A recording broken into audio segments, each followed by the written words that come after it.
The red dust of Marcus, for it clung to everything, armor joints, weapon barrels, even the air itself. James Miller sprinted through it, boots pounding against broken stone as plasma fire screamed overhead. His medical pack slammed against his spine with every step, a familiar rhythm that steadied his breathing despite the chaos. This mission was never meant to look like this. What had been scheduled as a joint combat training exercise between human forces and their alien allies, the Cthari, had turned into a live battlefield in less than 10 minutes. Raiders had dropped out of warp without warning, armed with weapons James had never seen before.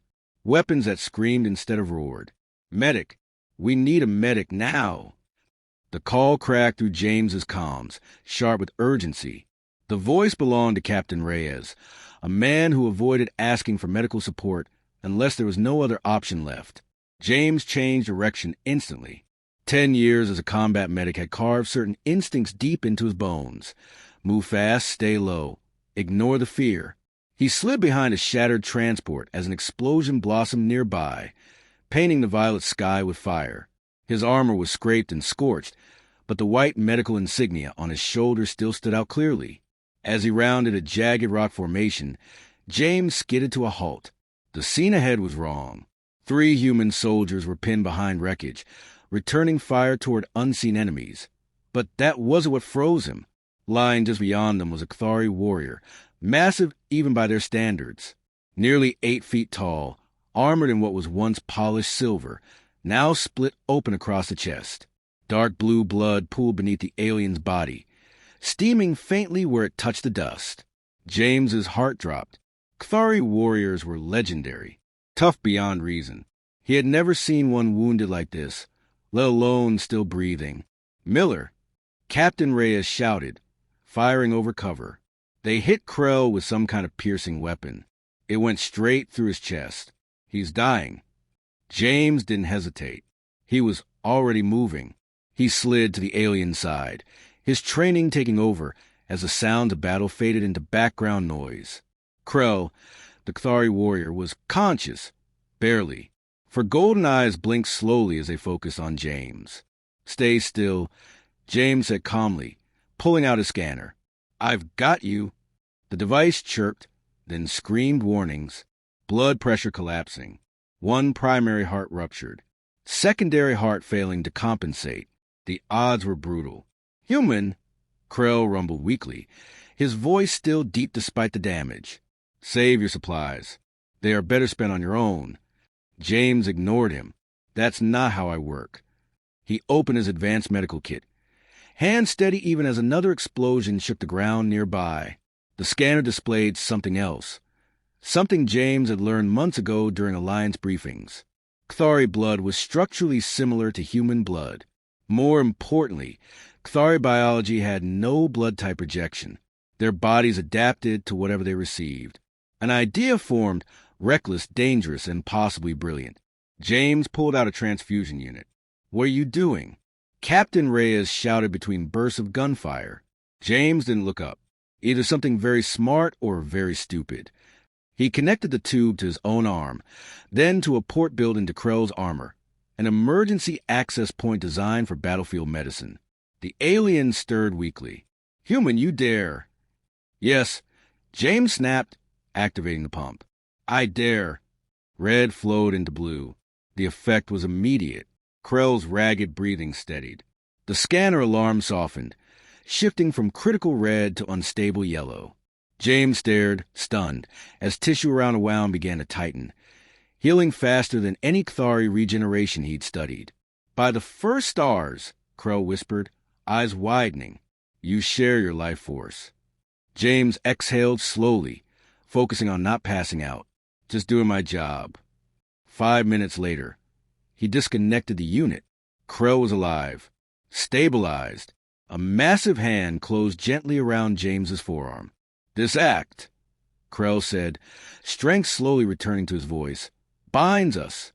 Blood given in battle is not forgotten among my people." James nodded, not fully understanding. At that moment, he only knew one thing. The battlefield was still burning, and there were lives left to save. He had no idea that with one reckless act of compassion, He had just rewritten the fate of two species. The battle for Marcus, ended less than an hour later.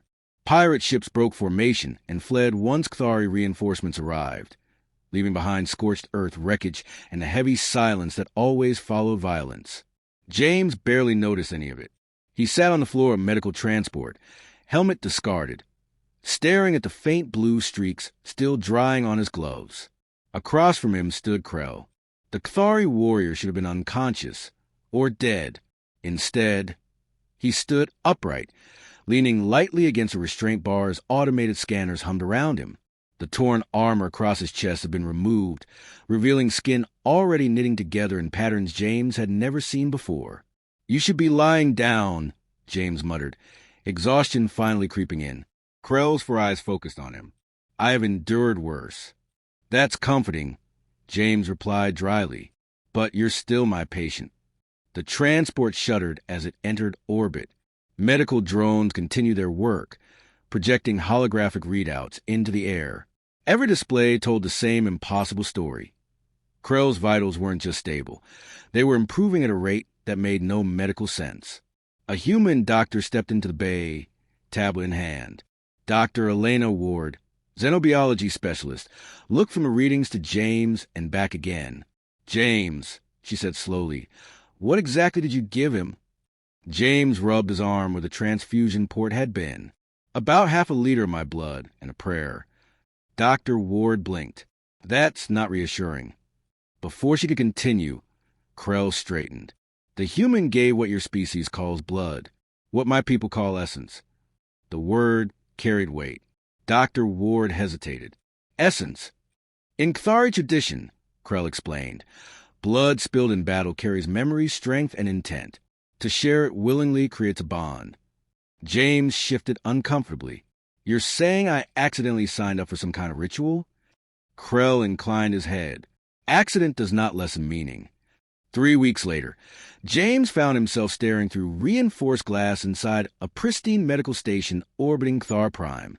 The room beyond the observation window was filled with Kthari physicians and human specialists. In the center, Krell moved through a series of physical tests that would have shattered even the strongest human athlete.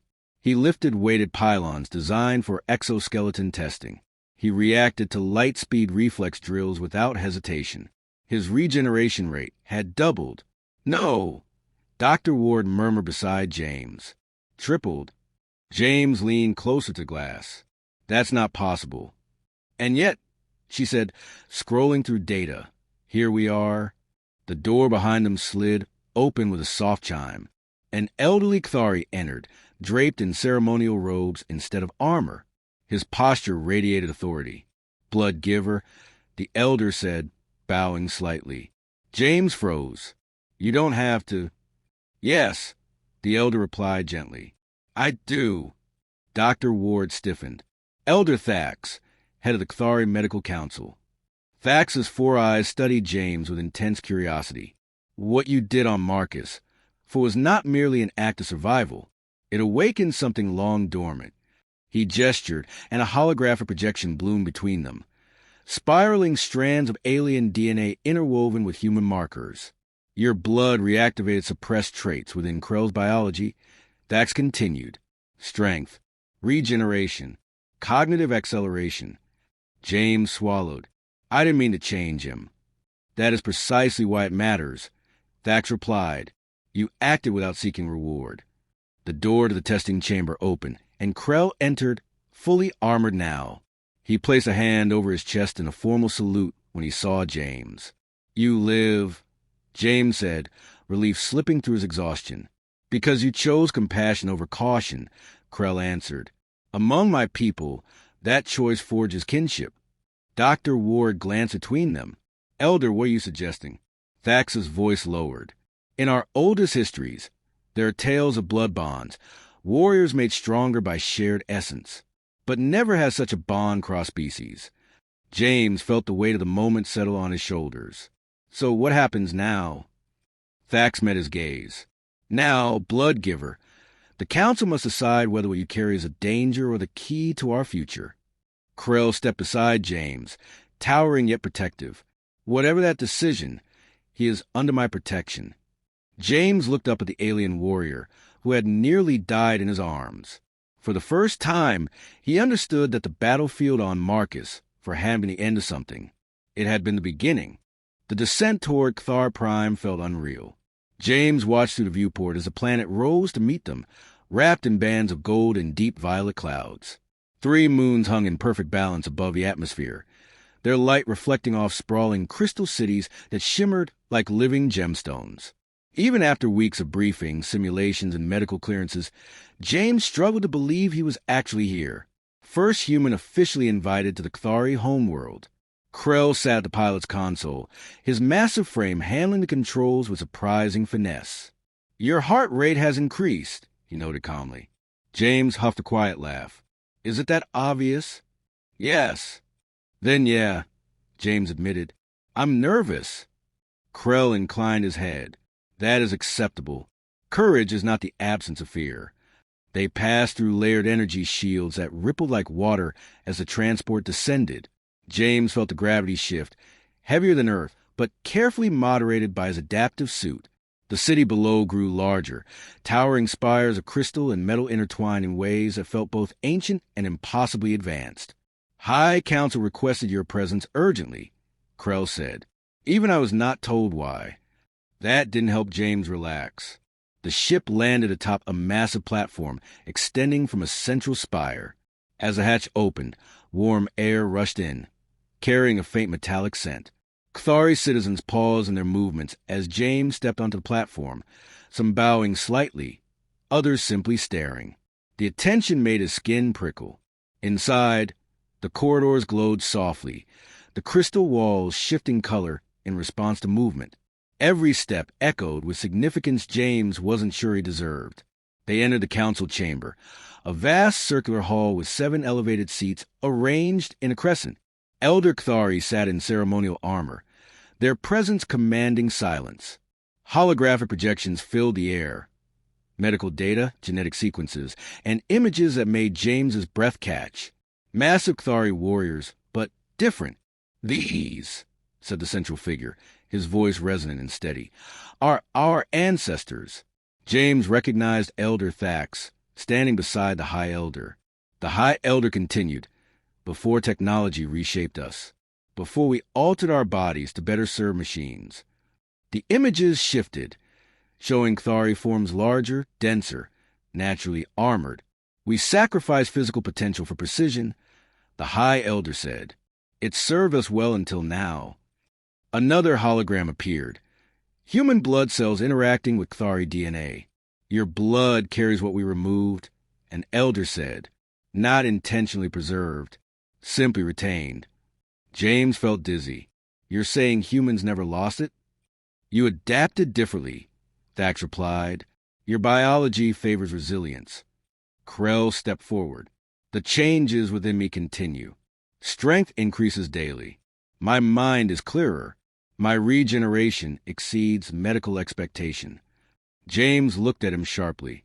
"It's still changing?" "Yes." The High Elder's gaze fixed on James. "Which brings us to our dilemma." The chamber darkened slightly. "We have warriors." The High Elder continued. "Veterans wounded beyond healing. Some dying. Your blood could save them." James's chest tightened. "But," another elder added, "our laws forbid taking essence without consent, and no payment can be offered for something sacred." James understood immediately. This wasn't an order. It was a request that carried enormous weight. "There are risks," Dak said. "Each exchange forms a bond, one that cannot be undone." James thought of Marcus 4, of blue blood and red dust, of a life saved because he hadn't stopped to calculate consequences. "How many?" he asked quietly. "Hundreds," the High Elder answered. "Possibly more." Krell turned to him. "You owe us nothing, blood brother." James exhaled slowly. "I became a medic to save lives," he said. "Not just human ones." Silence filled the chamber. Then the High Elder rose. "Let it be recorded. James Miller chooses freely." Krell placed a massive hand on James's shoulder, pride radiating from all 4 eyes. "You have given my people hope," Krell said. "Not as a savior, but as kin. As the council dispersed, James realized something profound. This wasn't diplomacy. It wasn't science. It was trust, raw, terrifying, and powerful. And it would change everything that came after. The descent toward Cthar Prime felt unreal. James watched through the viewport as the planet rose to meet them, wrapped in bands of gold and deep violet clouds. 3 moons hung in perfect balance above the atmosphere, their light reflecting off sprawling crystal cities that shimmered like living gemstones. Even after weeks of briefings, simulations, and medical clearances, James struggled to believe he was actually here. First human officially invited to the Cthari homeworld. Krell sat at the pilot's console, his massive frame handling the controls with surprising finesse. "Your heart rate has increased," he noted calmly. James huffed a quiet laugh. "Is it that obvious?" "Yes." "Then yeah," James admitted. "I'm nervous." Krell inclined his head. "That is acceptable. Courage is not the absence of fear." They passed through layered energy shields that rippled like water as the transport descended. James felt the gravity shift, heavier than Earth, but carefully moderated by his adaptive suit. The city below grew larger, towering spires of crystal and metal intertwined in ways that felt both ancient and impossibly advanced. "High Council requested your presence urgently," Krell said. "Even I was not told why." That didn't help James relax. The ship landed atop a massive platform extending from a central spire. As the hatch opened, warm air rushed in, carrying a faint metallic scent. Cthari citizens paused in their movements as James stepped onto the platform, some bowing slightly, others simply staring. The attention made his skin prickle. Inside, the corridors glowed softly, the crystal walls shifting color in response to movement. Every step echoed with significance James wasn't sure he deserved. They entered the council chamber, a vast circular hall with 7 elevated seats arranged in a crescent. Elder Cthari sat in ceremonial armor, their presence commanding silence. Holographic projections filled the air. Medical data, genetic sequences, and images that made James's breath catch. Massive Cthari warriors, but different. "These," said the central figure, his voice resonant and steady, "are our ancestors." James recognized Elder Thax, standing beside the High Elder. The High Elder continued, "Before technology reshaped us, before we altered our bodies to better serve machines." The images shifted, showing Cthari forms larger, denser, naturally armored. "We sacrificed physical potential for precision," the High Elder said. "It served us well until now." Another hologram appeared. Human blood cells interacting with Cthari DNA. "Your blood carries what we removed," an elder said. "Not intentionally preserved, simply retained." James felt dizzy. "You're saying humans never lost it?" "You adapted differently," Thax replied. "Your biology favors resilience." Krell stepped forward. "The changes within me continue. Strength increases daily. My mind is clearer. My regeneration exceeds medical expectation." James looked at him sharply. "It's still changing?" "Yes." The High Elder's gaze fixed on James. "Which brings us to our dilemma." The chamber darkened slightly. "We have warriors." The High Elder continued. "Veterans wounded beyond healing. Some dying. Your blood could save them." James's chest tightened. "But," another elder added, "our laws forbid taking essence without consent, and no payment can be offered for something sacred." James understood immediately. This wasn't an order. It was a request that carried enormous weight. "There are risks," Dak said. "Each exchange forms a bond, one that cannot be undone." James thought of Marcus 4, of blue blood and red dust, of a life saved because he hadn't stopped to calculate consequences. "How many?" he asked quietly. "Hundreds," the High Elder answered. "Possibly more." Krell turned to him. "You owe us nothing, blood brother."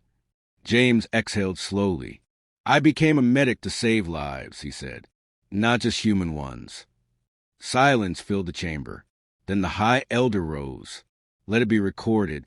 James Miller chooses freely." Krell placed a massive hand on James's shoulder, pride radiating from all 4 eyes.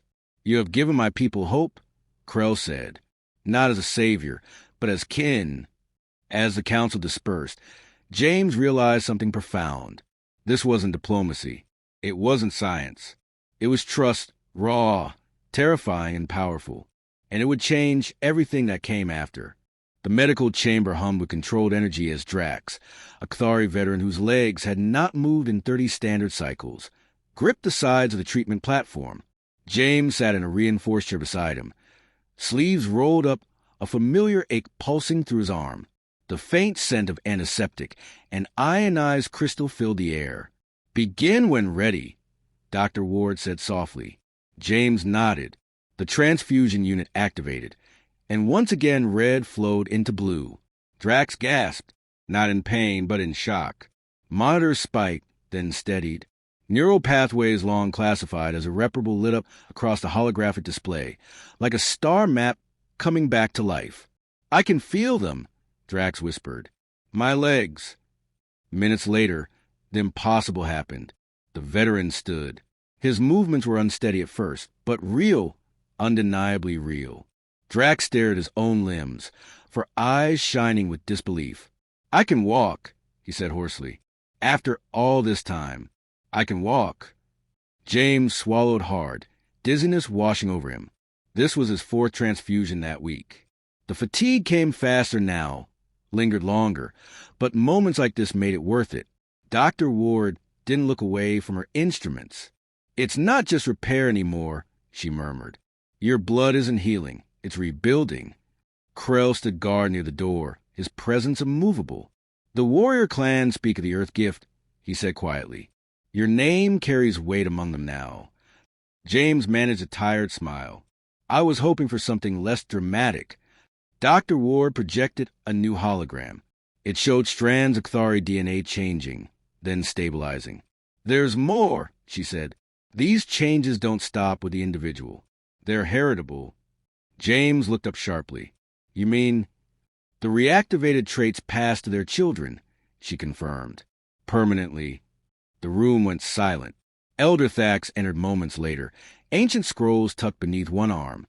He spread them across a crystal table, revealing drawings of Cathari warriors far closer to Krell's current form than any modern depiction.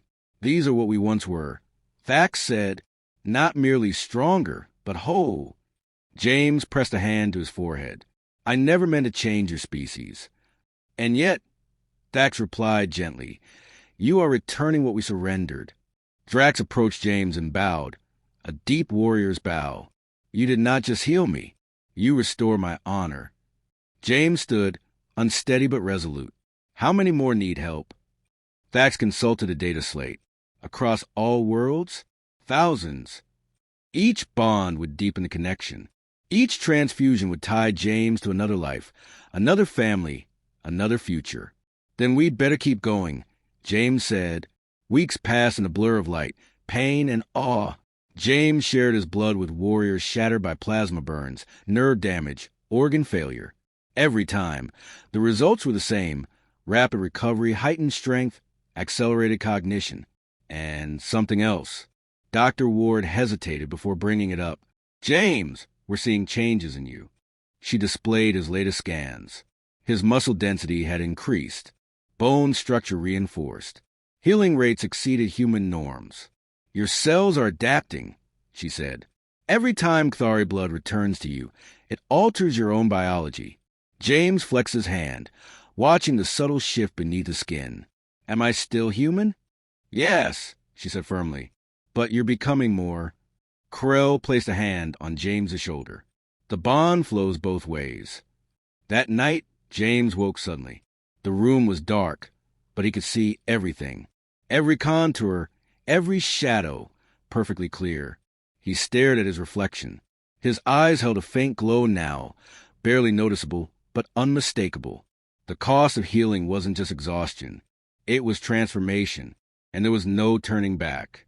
The great arena of Cathar Prime had not been filled like this in generations.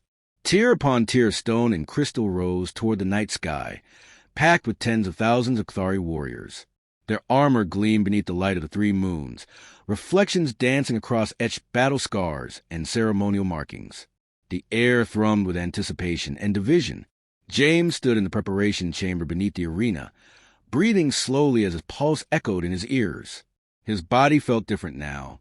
Balanced, powerful. The heavier gravity of Cthar Prime no longer pressed him down. It grounded him. Dr. Ward circled him, scanning his vitals one last time. "You don't have to do this," she said quietly. "The council already ruled in your favor." James shook his head. Not all of them. Ever since the healing program had begun, resistance had grown. Traditionalist factions claimed the blood-sharing weakened Cthari purity, that accepting change from another species was a form of surrender. Their loudest voice belonged to Lord Varric, a war hero whose influence ran deep, and now he had invoked blood trial. "If I refuse," James said, "they'll call everything we built a lie." The chamber door opened and Krell entered, carrying ceremonial armor forged specifically for James. It was lighter than standard Cthari plate, shaped to his altered frame, its surface etched with symbols of kinship rather than conquest. "This trial is not about victory," Krell said as he helped secure the armor. "It is about worth." James met his gaze. "And if I lose?" Krell's voice was steady. "Then I will stand beside you regardless. But many others may not." The arena horn sounded, deep, resonant, impossible to ignore. James stepped into the tunnel, leading to the sands. The roar of the crowd grew louder with every step, vibrating through his chest. When he emerged into the open arena, the sound crashed over him like a physical force. Across the sand stood his opponent, Rexon, son of Lord Varric. He was massive even for a Cthari, nearly 9 feet tall, muscle-dense as forged alloy. His armor bore the marks of decades of ritual victories. Four eyes burned with contempt as they locked onto James. "A human pretending to be kin," Rexon growled. "This ends now." High Elder Thax rose from the council dais. "The blood trial begins. Combat continues until submission or unconsciousness." Rexon charged. The ground trembled as he closed the distance, swinging with enough force to shatter stone. James moved on instinct, slipping past a blow with speed that would have been impossible months ago. The crowd reacted instantly, surprise rippling through them. James struck back, his enhanced muscles delivering precise blows learned from human martial arts, adapted to Cthari physiology. Rexon staggered, clearly not expecting that level of power. "Stand still, hybrid." Rexon roared, swinging again. James didn't answer. He flowed. Human agility blended with Cthari strength, his body responding as if it had always been meant to move this way. Blows landed. Armor cracked. Rexon retaliated with raw force, catching James in the chest with a hammering strike. Pain flared, but his reinforced bones held. James rolled with the impact, came up fast, and countered with a combination that drove Rexon back several steps. Silence fell across the arena, broken only by heavy breathing. "Impossible!" Lord Varric shouted from the stands. Krell's voice carried across the arena. "Not impossible. Evolved." The fight raged on, both warriors pushing past exhaustion. Rexon was stronger, no question, but James was faster, more adaptive. He could think like a human while fighting like a Cthari. Finally, Rexon overcommit.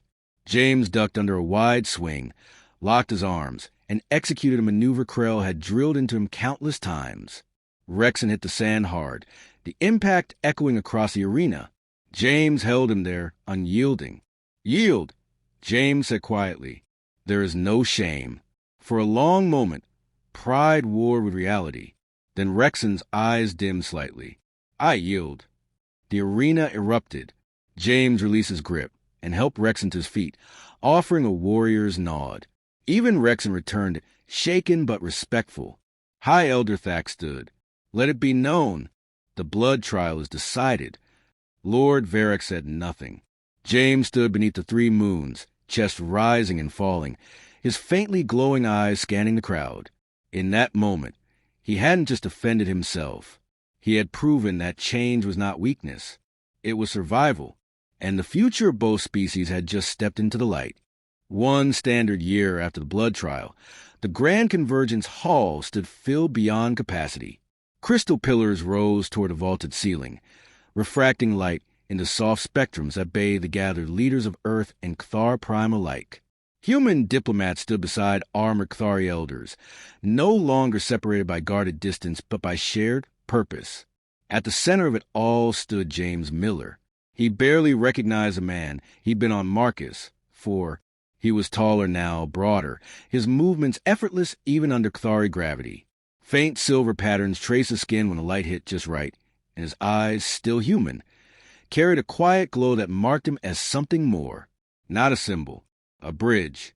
The Joint Evolution Initiative has exceeded all projections, James said, his voice steady as holographic data bloomed around him. Over 1,000 critically injured Cthari warriors have been fully restored. Their recovery rates surpassed pre-war baselines. Murmurs rippled through the hall. High Elder Thax inclined his head. And their offspring? James gestured, and new images appeared. Children training, learning, laughing. The restored genetic traits are stable. Passed naturally. No degradation. Dr. Ward stepped forward, no longer hiding the subtle changes in herself. Stronger posture, sharper eyes. The process is safe in both species, she confirmed. Human volunteers who undergo controlled bonding retain cognitive flexibility while gaining increased resilience. We call them bridge healers. A human counselor leaned forward. Permanent changes? Yes, James answered honestly. And permanent bonds. Krell stepped into the light, ceremonial armor gleaming. Each bond creates kinship, not ownership, not control. Choice. The word echoed. Choice. That was what had changed everything. Images shifted again, medical centers on Earth and Cthar worlds. Humans and Cthari working side by side. Warriors once broken, now standing tall. Lord Varric sat among the elders, older, quieter. His son Rexon stood behind him, now one of the fiercest advocates of the program. Opposition has fallen below 3%. James continued. Those who once feared loss now see growth. High Elder Thax rose, ancient armor catching the light. Let it be recorded. On this day, the bridge healers are recognized as a shared order of both our peoples. The hall filled with approval. Later, away from ceremony and politics, James stood on a balcony overlooking the Crystal City. 3 moons hung low in the sky, their light reflecting off energy shields and living architecture. Children played below. One was human-born, her eyes faintly luminous. The other Cthari, smaller than most, but faster, sharper. They laughed together, chasing each other through gravity-adjusted fields. Krell joined him, his presence calm and solid. The elders speak a prophecy, he said. They once believed unity would come through conquest. James smiled softly. Turns out it came through a medic who didn't know when to stop. Krell's four eyes glowed with quiet pride. You taught us that strength shared is not diminished. James flexed his hand, feeling the control power beneath his skin. He had changed. There was no denying that. But he hadn't lost himself. He had expanded. What happens next? Krell asked. James looked out toward the stars beyond the city's shields. We keep building bridges. There are other species out there, other wounds, other futures waiting on a single decision. The wind carried distant city sounds, life, movement, hope. Somewhere in the galaxy, a wounded being would survive because someone chose compassion over fear. James Miller had once been just a combat medic. Now, he was living proof that evolution didn't require erasing the past, only the courage to grow beyond it. Under the light of 3 moons, the future of 2 species moved forward together. And this, James knew, was only the beginning.